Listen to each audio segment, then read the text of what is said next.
आकृष्ट कराने हेतु एक दिवसीय सांकेतिक हड़ताल जो है गर्दनी बाग में करने जा रही है, जिसमें हम लोग का जो मांग है वो ये है कि हमने वर्षों से सरकार को डिजिटल किया है, वर्षों से सरकार में सेवा दिया है, लेकिन सुरक्षा के नाम पर हमें आज तक कुछ भी नहीं है।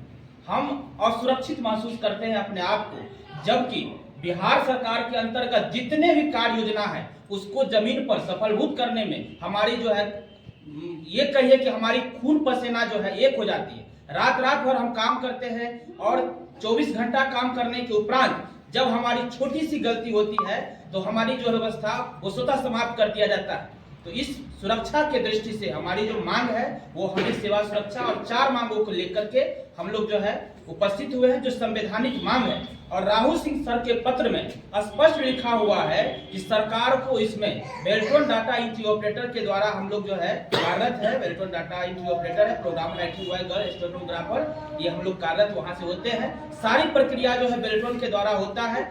जब हमारी नियुक्ति की व्यवस्था होती है तो वो सीधे उर्मिला की ओर अग्रसारित कर दिया जाता है, जबकि वहां उनका कोई व्यवस्था नहीं है। और स्पष्ट हुआ है कि वेतन के मामले में भी उनकी कोई व्यवस्था नहीं है, क्योंकि सारा बेल्ट्रॉन के पास आता है और बेल्ट्रॉन उसको सिर्फ ऐसे रखे हुए हैं ताकि वो इधर से उधर ट्रांसफर करे। लेकिन इसके लिए सरकार में जब हम कोषागार में हम कर्मी के द्वारा पूरे बिहार के रेगुलर कर्मी का भुगतान किया जाता है और हम ही कर्मी को भुगतान करने के लिए आप बाय प्रोसेस कर रहे हैं, इस चीज को हम लोग को मुक्त किया जाए, हम लोग को डायरेक्ट विभागीय भुगतान किया जाए एवं जो भी व्यवस्था है सुरक्षा है वो हम लोग की व्यवस्था में आएंगे और बाकी बताएंगे। हमारे राहुल सिंह कौन है? राहुल सिंह सर जो है वित्त विभाग के सचिव रहे और पूर्व निवर्तमान जो हमारे प्रबंध निदेशक रहे हैं, और उनके द्वारा जो है पत्र के माध्यम से स्पष्ट तौर पर ये लिखा हुआ है, आप सब देख सकते हैं।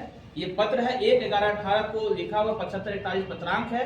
इसमें इन्होंने गणना जो उस समय में हमारी संख्या थी उसकी गणना 8000 थी, जिसमें 50 करोड़ वहां लिखित है कि 50 करोड़ का जो है बचत होगा सरकार को, ये जो व्यवस्था है। और बेल्ट्रॉन को भी पेनल्टी देना पड़ता है क्योंकि ससमय भुगतान कार्यालय से नहीं आने के कारण उनको ईपीएफ ईएसआई कटौतियों में पेनल्टी देना पड़ता है, जिसको मुक्त करने के लिए उन्होंने बताए थे कि जो बीपीएसएम जो एक्जीक्यूटिव असिस्टेंट कार्यपालक सहायक के तहत जो है जैसे भुगतान डायरेक्ट होता है उसी प्रकार इन लोगों को करने में सरकार को 50 करोड़ की बचत, अभी वर्तमान में लगभग 125 करोड़ से अधिक की जो है सरकार को बचत होने होगी। फिर भी ये व्यवस्था क्यों और सोची व्यवस्था क्यों?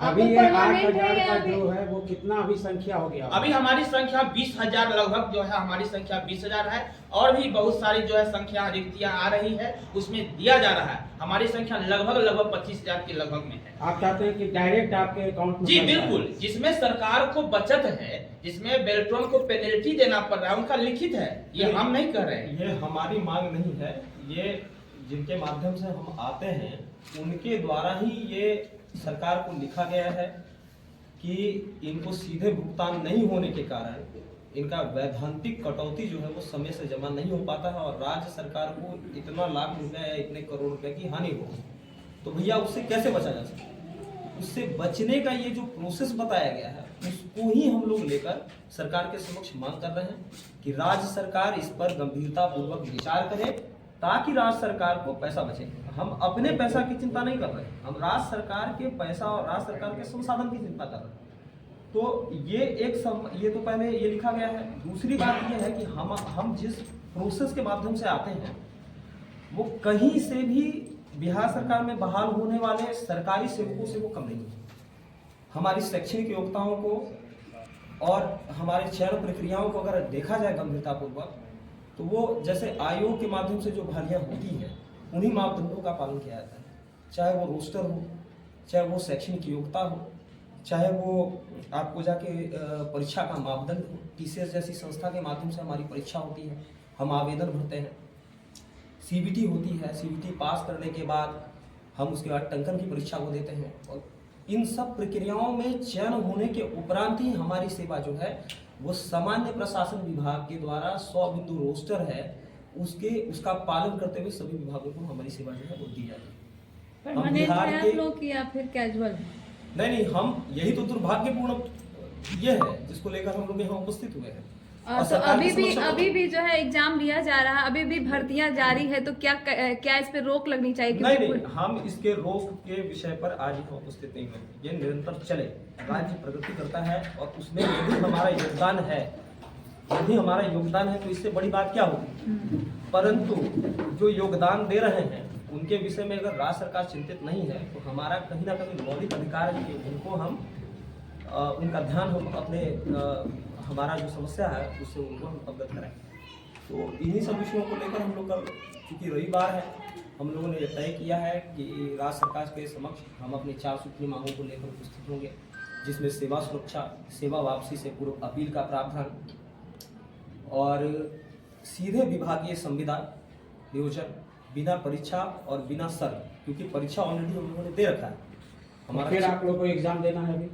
हाँ, ये एक और एक है अभी।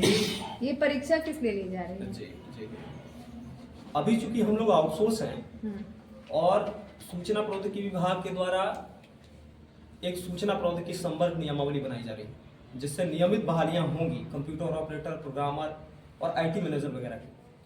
उन परीक्षाओं में भाग लेने के लिए संविदा कर्मचारियों को वेटेज देने का हाई लेवल कमीशन ने, उच्च स्तरीय कमेटी ने अपनी अनुशंसा सरकार को की थी। चूंकि हम आउटसोर्स कर्मचारी हैं तो तकनीकी रूप से उन परीक्षाओं में भाग लेते वक्त हमको किसी प्रकार की छूट नहीं मिलेगी। यानी हम 20 वर्ष की व्यवस्था बनाई है कि इनको पहले संविदा किया जाए। तो संविदा हम कैसे करेंगे? तो सामान्य प्रशासन का संकल्प संख्या 1003 है, उनके माध्यम से जो नियुक्तियां होंगी उनको संविदा मानते हुए और फिर आगे अलग नियमित बहाली में भाग लेने का अवसर उनको दिया जाएगा। चौंकाने वाला बात यह है, जहां तक अभी हम लोग समझ पा रहे हैं, कि इस संविदा बहाली में भी हम लोगों को भाग लेने के लिए परीक्षा देना पड़ेगा और हम लोगों के द्वारा काम किए गए वर्षों का किसी प्रकार का कोई वेटेज नहीं देगा देने जा रही है सरकार। सिर्फ और सिर्फ उम्र सीमा में छूट देने की बात हो रही है।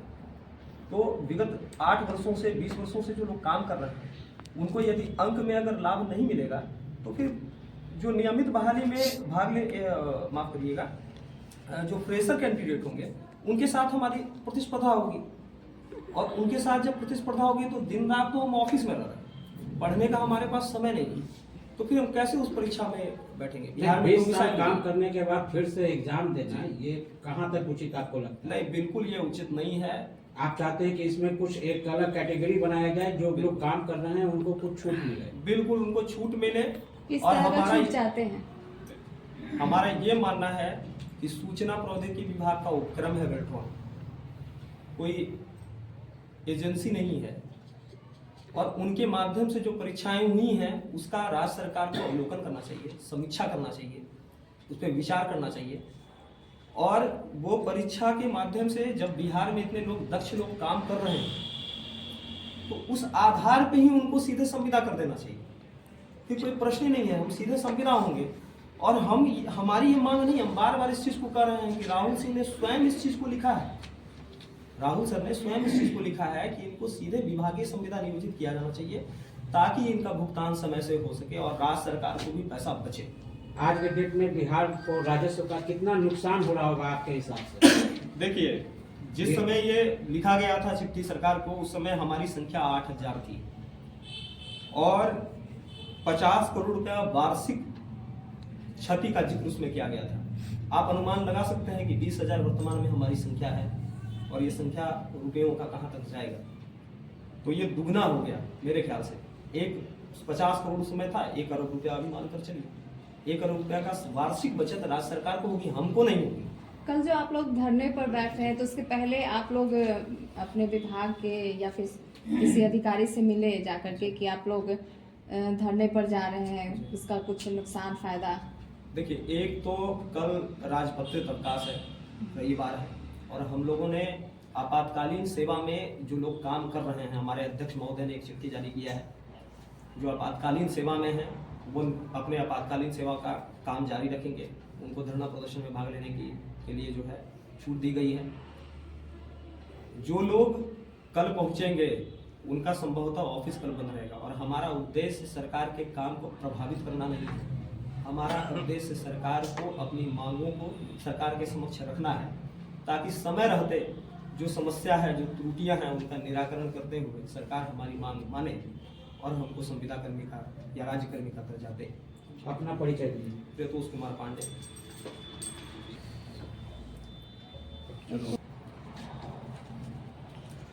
तो नहीं हो सकता ये? कोई अजय नहीं रुकिए।